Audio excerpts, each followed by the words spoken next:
मस्जिदों के 2-2 करोड़ के मीनार बनाने की बजाय कोशिश करो कि वो 2-2 करोड़ गरीबों पे खर्च करो और उनको मजबूत करो। अगर हमारी कौम 10 साल में मजबूत हो गई तो 2 नहीं बल्कि 10 करोड़ के मीनार हम बना सकेंगे। इसलिए मेरी गुजारिश है, जलसों के खर्चे भी कम करो, शादियों के खर्चे भी कम करो और सब खर्चे कम करके अपनी कौम को मजबूत करो। हुजूर अलैहिस्सलाम इसीलिए तशरीफ लाए थे। तो दीनदार बनो, मालदार बनो और नंबर 3, एजुकेशन पे बहुत मेहनत करो।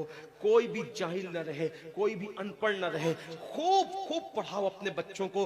10वीं 12वीं तक कभी मत रुकना, बल्कि अपने बच्चों को आईएएस बनाओ, आईपीएस बनाओ, डॉक्टर बनाओ, इंजीनियर बनाओ। डॉक्टर भी बीओएमएस वाला मत बनाओ, बल्कि एमडी और आला से आला डिग्री दिलाओ। अब आप कहेंगे मौलाना पैसे नहीं है। मैं आपसे कहता हूं, हर साल ईद पे नया कपड़ा ना बनाना पड़े ना बनाओ, धुले हुए कपड़ों पे ईद कर लो, लेकिन अपने बच्चों की तालीम पे खर्चा करो। इसी तरीके से किसी और जगह पर पैसे लगाने की बजाय 10 साल अगर इन 3 निकात पर आपने मेहनत कर दी, दीनदार बनो, मालदार बनो और एजुकेशन को आम करो, हर बंदे को पढ़ा लिखा बनाओ। आप कहेंगे मौलाना नौकरी नहीं मिलती। मैं कहता हूं, हम नौकरी के लिए नहीं पढ़ते, हम अच्छा इंसान बनने के लिए पढ़ते हैं। इसलिए कि पढ़े लिखे की तिजारत में अनपढ़ की तिजारत में फर्क है, पढ़े लिखे की गुफ्तगू में अनपढ़ की गुफ्तगू में फर्क है, पढ़े लिखे के उठने बैठने में अनपढ़ के उठने बैठने में फर्क है। देखो, आप ये नहीं कहता हूं कि आप सब अनपढ़ हो, लेकिन एक बात आपसे कहता हूं, महफिल में पढ़े लिखों का अंदाज और होता है,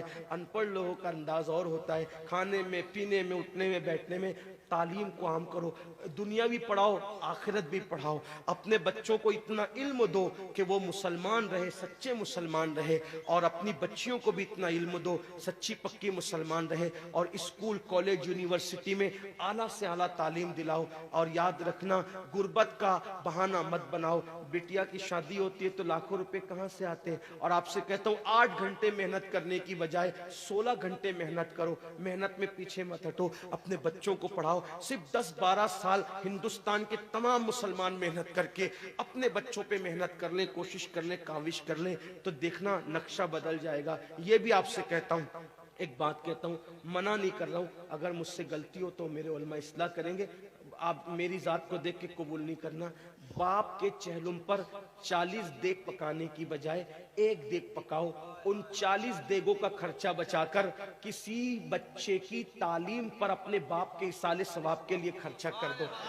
पीर साहब के मजार पर 1 लाख की चादर ला के डालने की बजाय 100 रुपए की चादर डाल दो। बाकी के पैसे बचाकर गरीबों की तालीम पे खर्चा कर दो। पीर साहब के इसाले सवाब के लिए वो उस 1 लाख की चादर से जितना खुश होंगे, वो 100 रुपए की चादर से भी उससे ज्यादा खुश होंगे, क्योंकि आपने किसी को उठा दिया, किसी को आपने तरक्की पे ले गए। एक बात कहता हूँ, मेरा पीर जन्नती है तो मेरे पीर को मेरी 1 लाख की चादर से क्या गरज। उसको तो जन्नत में उससे बेहतर लिबास मिल चुका है, उसको तो 1 लाख का उससे बेहतर लिबास मिल चुका है। तो ये बातें तल्ख लगे, माफ करना, लेकिन आपसे एक बात कहता हूं, रसूमात से निकलो, हकीकतों की तरफ आओ। रसूमात से निकलो, सच्चाइयों की तरफ आओ। एक दूसरे को गिराने की कोशिश मत करो, एक दूसरे को उठाने की कोशिश करो। आपस के झगड़े खत्म करो। तेरा सिलसिला बड़ा, मेरा सिलसिला बड़ा, तेरी बिरादरी बड़ी, मेरी बिरादरी बड़ी, तेरा पीर बड़ा, मेरा पीर बड़ा।